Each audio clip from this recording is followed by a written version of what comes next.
எங்க போற? தீயில குளிக்கணுமா? தீ குளிக்க நான் தயாரா இல்ல. திரி போட்டு எண்ணெய் போட்டா தாயா விளக்கெரியும். திரிச்சாலே எரியது மனசு மட்டும்தான். நீ நெனப்போட விளையாடுவ, நான் நெருப்போட விளையாடணுமா? 3 மாசம் பிரிஞ்சதுனாலே நடத்த கெட்டவன் என்ன சந்தேகப்படுற நீ?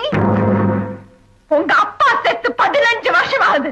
இந்த வீட்டை தவிர சொத்து சுகம் ஏதாவது இருக்கா? எப்படி வளர்த்த உங்க அம்மா? புருஷனை காப்பாத்தணும்னு நான் போராடின மாதிரி தானே பிள்ளைங்களை காப்பாத்தணும் நாம போராடி இருப்பா.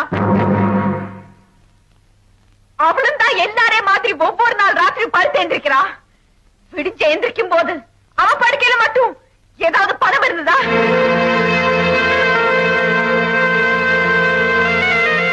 என்னையா பதில காணோம்?